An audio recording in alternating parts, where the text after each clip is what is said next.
Hay que decir ahora. Bueno, acá estamos con Ricardo Alfonsín hablando fuera de micrófono porque, claro, la realidad es tan... no sé qué calificativo ponerle a esta realidad que estamos viviendo, pero parecería casi una película de ficción, Ricardo. Sí. ¿Qué es lo que estás viendo hoy? Digamos, ¿cómo describirías este momento de la Argentina? Sí, cuesta creerlo, ¿no? Cuesta explicárselo. Realmente, hace 3 o 4 años no hubiéramos podido imaginar que una personalidad como la de Milei y con sus ideas está gobernando el país. Bueno, pero lo cierto es que lo está gobernando, ¿no? Y creo que se va a dar cuenta la sociedad, más temprano que tarde, que, bueno, las políticas que nos propone para resolver los problemas, sobre todo de los sectores más humildes, o de las clases medias, o de la pequeña y mediana empresa, o de los jubilados, no van a resolver ninguno de los problemas. Es que allí no hay propuesta del gobierno para esos sectores, Ricardo. Claro, bueno, en realidad él cree en el mercado, ¿no es cierto? Cree que el mercado es el que resuelve todos los problemas. En todo caso, no reniega de la intervención del Estado. Él piensa que a veces hay que intervenir en el mercado. El Estado debe intervenir, pero en beneficio de los ricos. Porque cree sinceramente que gobernar para los ricos es la mejor manera de gobernar para los que no son ricos. No sé si lo creerá sinceramente, pero dice eso. Y aunque no lo diga de manera tan directa. Y la verdad que la experiencia, no solamente la nacional, sino la que se ha dado en otros países del mundo, demuestra exactamente lo contrario. Exactamente lo contrario. Y hoy la Argentina va a contramano de lo que está haciendo el mundo. A contramano, exactamente. Incluso su principal referente, el principal referente de Milei a nivel internacional es Trump. Y tiene un asesor cuyo apellido es Lighthizer, creo, algo así, que piensa exactamente lo contrario. Y va a hacer Trump exactamente lo contrario. Protege la industria nacional, protege el trabajo nacional, procura relocalizar las empresas que se habían ido, las industriales que se habían ido de los Estados Unidos, protege con aranceles al mercado interno para que no ingresen los productos de otros países, se queja de que la Unión Europea se benefició con el formato neoliberal de la globalización. Bueno, está exactamente pensando lo mismo, y sin embargo, a pesar de que Trump, cualquiera sea la opinión que tengamos sobre Trump, sí. Simplemente estoy diciendo lo siguiente: el principal referente de Trump es un hombre que piensa distinto a Trump. Perdón, el principal referente de Milei es Trump, que piensa distinto, muy distinto a Milei. Claro. No, por eso digo, no se entiende a esta altura, y yo voy a criticar mucho a los medios de comunicación porque levanto la vista y veo en la mayoría de los canales que hoy se está hablando del show que va a dar Javier Milei en el Luna Park, sin hablar de la profundidad de los temas que se están jugando y debatiendo en la Argentina. Digo, estamos todos distraídos viendo a un presidente que no gobierna, que se dedica a hacer su stand-up, su autopromoción, y no estamos ni discutiendo ni cuestionando digamos las medidas que no se están tomando. Digo, el 55% de la población en la Argentina pasamos el nivel de... Creció el 11% bueno, en estos 5 meses, casi 6 meses, ¿no? Ya casi va medio año, y ha crecido el 11% la pobreza. Se ha perdido el poder adquisitivo de los salarios de una manera que no se había registrado en tan poco tiempo nunca en la historia argentina, del salario registrado, del no registrado todavía mucho más, del salario público también, de los jubilados. Con eso cae el consumo, con el caer el consumo cae la producción, al caer la producción se despide empleo, aumenta la pobreza. Bueno, esa es la realidad hoy de la Argentina. Exactamente, esa es la realidad. Y no, a ver, yo podría contestar como hacen algunos correligionarios, tratando de quedar bien con el electorado de Milei, porque presuponen que sigue siendo acompañado todavía con una proporción mayoritaria de argentinos, y podría decir, bueno, hay que esperar, hay que darle tiempo, porque la verdad es que la situación es complicada y no se arregla de un día para el otro. Pero prefiero ser más honesto, aunque me genere antipatía, aunque la gente, bueno, resulta antipático ante la gente, ¿no? No se van a modificar las cosas, no van a cambiar las cosas si no hay un cambio de política. Y el presidente no se deja ayudar, no solo no se deja ayudar, sino que considera ratas, gusanos, parásitos, ignorantes, burros y malintencionados a quienes piensan de una manera distinta a la de él. Ahora, ¿qué pasa? Vos fuiste parte de nuestro parlamento en otros periodos. ¿qué pasa con este Parlamento que no se atreve a tirar abajo algo que es gravísimo, que es el decreto de necesidad de urgencia, que sigue teniendo efectos devastadores? ¿Qué es lo que pasa? Se hacen los distraídos. Gracias a Dios en el Senado se rechazó. Se hacen los distraídos. Son los mismos, tenemos que tenerlo en cuenta esto, los mismos que se rasgaban las vestiduras en el altar de las instituciones cuando, por ejemplo, el gobierno de Alberto Fernández en plena pandemia sancionaba un DNU porque no podía funcionar el Congreso. En ese caso sí que estaban justificados los DNU. Se rasgaban las vestiduras. Yo me acuerdo que organizaban marchas por la democracia. ¿Vos te acordás? Sí, sí, claramente. Las marchas por la democracia.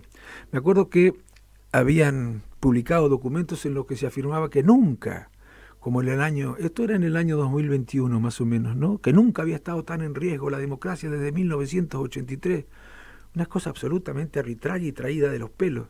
Y ahora, frente a un DNU que es ostensiblemente inconstitucional, que viola claramente la Constitución Nacional, que modifica 200 leyes más o menos, se hacen los distraídos. No en el Senado, pero en diputados. Se hacen los distraídos, no reaccionan como reaccionaban antes, lo que demuestra que eso era una impostura, que lo que le molestaba en realidad del anterior gobierno eran las políticas económicas y sociales.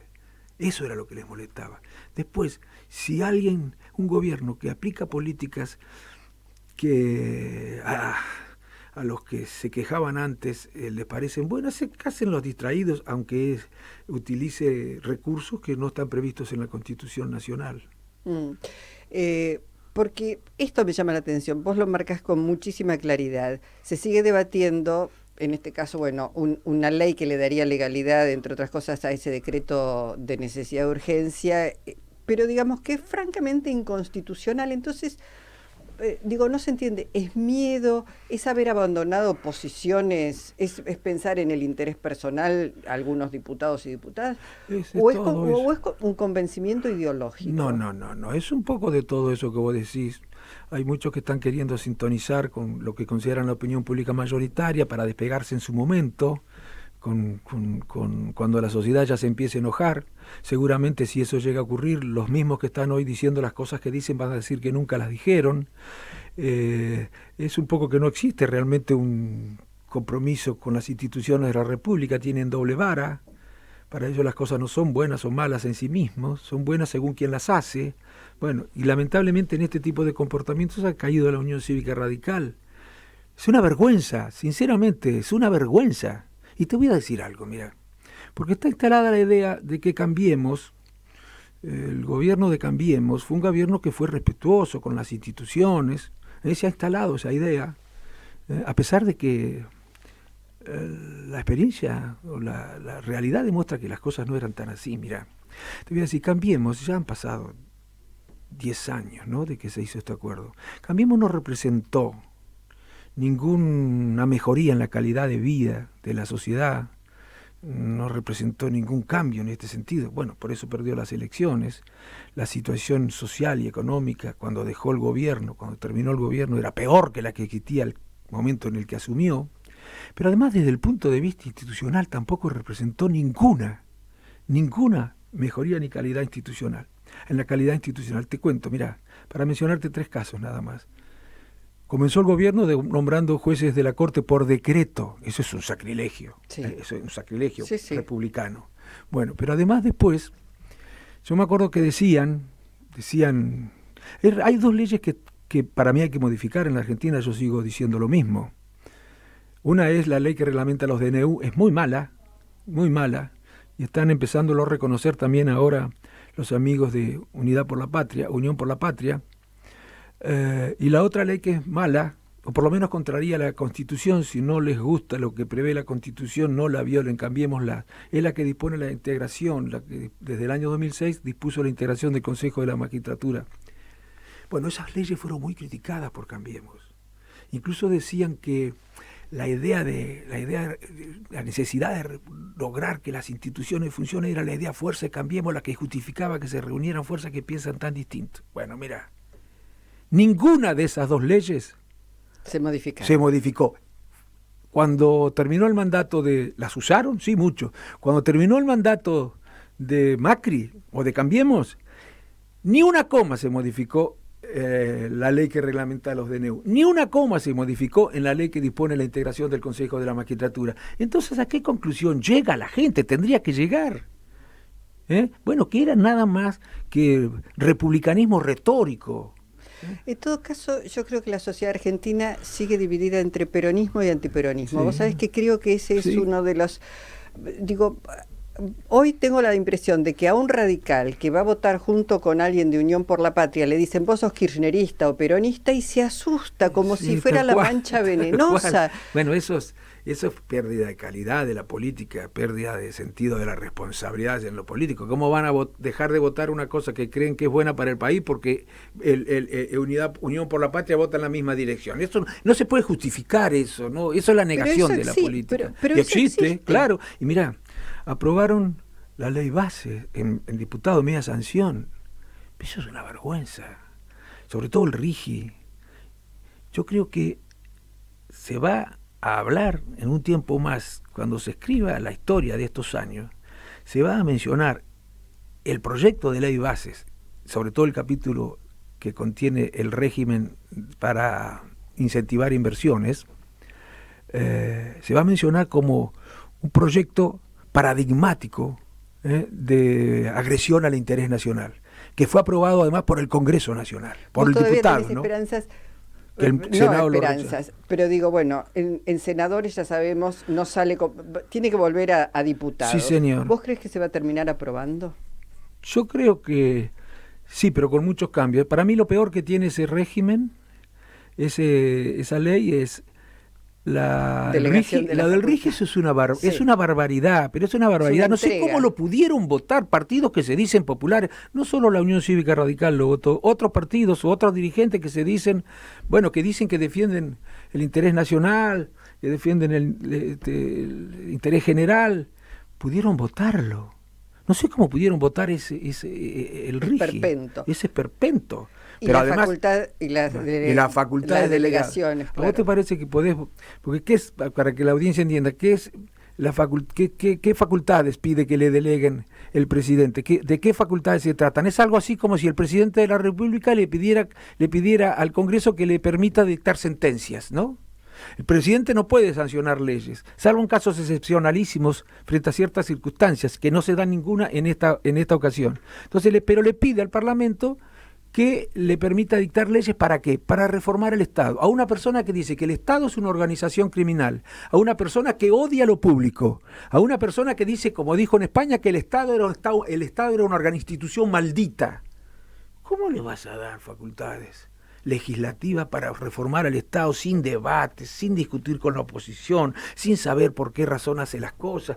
Eso es otra barbaridad que no deberíamos dejar de mencionar. Lo mismo que lo que se hizo con la reforma del sistema tributario. Han bajado los impuestos a los más ricos y le han restituido los impuestos a los trabajadores. A ver, ¿por qué no dejaron los impuestos en estas circunstancias en las que las cosas están tan difíciles? ¿Por qué no dejaron como está el impuesto a los bienes personales y postergaron para más adelante la discusión acerca de si hay que restituir o no y en qué condiciones el impuesto a las ganancias? Bueno, porque están gobernando no para el sector de la sociedad que lo votó, por lo menos yo creo que gran mayoría de los votos que recibió Milei fueron de clase media, gran mayoría, y de clase baja también. Sí, sí. Bueno, pero los va a perjudicar con estas cosas, ¿no? Ya lo estamos viendo. Mencionaste España y obviamente lo dijimos en el comienzo de nuestra charla. Impensado también, digamos, con un país con el que tenemos lazos históricos, afectivos, de todo tipo, comerciales, no podés creer, culturales. Pero déjame decirte algo más con el partido. Yo lo hago a todo esto, no porque me preocupe el partido, me preocupan las herramientas que pueden contribuir en la lucha por la defensa de los intereses populares, y quiero rescatar al partido como una herramienta al servicio de los intereses populares. Pero fíjate otra cosa que dice. Por ejemplo, el presidente Locke dice, nosotros, y lo han acompañado de todas las líneas en la Unión Cívica Radical, dice, nosotros tenemos que brindar las herramientas que nos pide el Poder Ejecutivo porque ha ganado las elecciones por una amplia diferencia, la sociedad quiere un cambio, de manera que tenemos que facilitarle las herramientas que nos solicita. Pero ¿desde cuándo piensan así? Porque Alberto Fernández, que ganó también por amplia diferencia, no le votaron ninguna de las herramientas, como dicen ahora, que le solicitaba. Y le pregunto al presidente del bloque si en Córdoba, con el gobernador Yarlor, actúa de esta manera. A ver si en Córdoba le brinda las herramientas porque ganó las elecciones. Entonces, que no nos tomen por tontos, no, por favor, que no nos tomen por tontos. Y ojalá se manifiesten con relación a lo que ha ocurrido en España. Es grave, muy preocupante lo que ha ocurrido en España. Y te digo, no solamente afecta nuestras relaciones con España, afecta las relaciones con la Unión Europea, porque los agravios que profirió contra España y contra el gobierno, bueno, se extienden también a muchas fuerzas políticas que comparten el signo político con el PSOE, de manera que se sienten tan agredidas como se puede haber sentido el Partido Socialista y los españoles que acompañan tiene una filosofía política, económica y social muy diferente a la de Milei, y nuestra reputación ha quedado afectada en el mundo, negativamente afectada. Es increíble. Y encima siguen avanzando en esa dirección, siguen escalando el conflicto. Es como si creyeran que somos tontos, nos dicen, no, es una cuestión personal. Sí, es como que si un señor que se llama Pedro Sánchez, que no sé quién será, y otro que se llama Javier Milei, se han enojado y es una disputa que no tiene ningún significado político, y en realidad el presidente de España está exagerando el conflicto. Y continúa haciendo, como se toma en broma las cosas, sigue haciendo chistes por las redes sociales. Yo creo que no tienen conciencia acerca de lo que es gobernar, qué es lo que se puede decir y qué es lo que no se puede decir. Pensaba si la ultraderecha en realidad no busca borrar las fronteras y que, digamos, los capitales internacionales, por sobre los estados nacionales, hagan y deshagan a su antojo. Bueno, eso es lo que viene pasando, bastante viene pasando eso, ¿eh? También en los países por eso lo ponen poderosos. En el término de lo personal. Claro, pero ahora se está dando una declaración distinta. Milei no está enterado de los cambios que se están dando. Yo creo, Estados Unidos, por ejemplo, está tomando decisiones muy duras, fuertes, protegiendo su industria, protegiendo el trabajo, protegiéndose de las importaciones de otros países, frente a China, por ejemplo. Bueno, yo creo que estamos viviendo un cambio muy importante, pero Milei sigue pensando que el enemigo es el Estado, que el Estado es una institución criminal, y bueno, en la medida en que siga pensando estas cosas, va a delegar todo lo que tiene que ver con la economía, y la mayor cantidad de cuestiones vinculadas a la organización de lo social se las va a delegar al mercado, y esto nos va a hacer mucho daño, no a todos los sectores, por supuesto, pero a las clases medias, a las pequeñas y medianas empresas, a la educación pública. Va a generar muchísimos problemas, pero bueno, la sociedad tiene derecho a experimentar, tiene derecho a probar, y ya más temprano que tarde creo que va a poder constatar que esto no resuelve los problemas. Una más, Ricardo, porque vemos lo que está pasando en la provincia de Misiones, donde la policía, docentes, personal sanitario comienzan a rebelarse sobre salarios paupérrimos, realmente son paupérrimos, están rozando ya no la línea de pobreza, sino la línea de indigencia. ¿Vos crees que el cambio, y que no se entienda esto como intentar destituir a un gobierno, sino que el pueblo empiece a manifestar su descontento de esto, que esto se puede replicar en otros lugares, y que esto quizás llame a la reflexión a diputados y senadores que tienen que tomar una responsabilidad para ponerse al frente de esas demandas? Y al gobierno, que se dé cuenta que no es el dueño de la verdad. En general, el que se siente el dueño de la verdad es un soberbio, y los soberbios menosprecian a los que piensan distinto y los descalifican y no los consideran. Y no es esa la mejor condición para un presidente, ¿no? Para un hombre que tiene que tratar de gobernar un país. Sí, yo creo que se van a extender, porque ¿cuáles son los problemas que se le están presentando a todas las provincias? Primero, el gobierno deja de recaudar porque la actividad económica cae mucho, entonces le manda menos recursos de los que debería mandar. Además, no cumple con la ley, por ejemplo, con los recursos que debería mandar para el incentivo docente. No cumple con las universidades con los recursos que debería mandar para las universidades. No cumple con los recursos que debería mandar para el transporte. Bueno, las provincias dejan, como consecuencia de la caída de la economía, también dejan de recaudar. Se va a generar una crisis muy severa, que tendrá primero características sociales y luego políticas. Pero bueno, seguramente algunos de los que nos escuchan, que han votado a Milei y siguen creyendo en Milei, y tal vez algunos a los que le conviene esta política de Milei, va a decir que nosotros somos unos agoreros. Bueno, está bien, ojalá estemos equivocados, ojalá las políticas aplicadas si se puede llamar políticas, resuelvan los problemas. Pero creo que no va a ser así la cosa y tenemos la obligación de decir lo que creemos, que cambie las políticas este señor y que se deje de pelearse con todo el mundo, hacia adentro y hacia afuera, que se deje de pelear. El que no sea capaz de resistir la tentación de sacarse las ganas en política, que se dedique a otra cosa, porque en general sacarse las ganas no es bueno para el conjunto de la sociedad. Ricardo Alfonsín nos visitó y, como dice la canción que canta José Ángel Trelles, hay que decirlo ahora, antes de que sea demasiado tarde. Es el tema. Es precioso. ¿Qué género es eso? No es tango eso, porque él cantaba tango. No es tango, es melódico popular, diría. Sí, con algo de folclore litoraleño, no lo sé. Sí, es una preciosa canción. Sí, lindísima. Que tiene mucha sustancia, lo mucho escuché, contenido. Sí. Bueno, muchísimas gracias a vos. Gracias, Ricardo. Y te felicito por tu trayectoria periodística, por la seriedad con la que la encarás. Gracias. En serio te digo, sin ningún... Te extrañamos. Bueno, aquí estamos para cuando gustes. Gracias, Ricardo. Bueno, gracias a vos. Ricardo Alfonsín.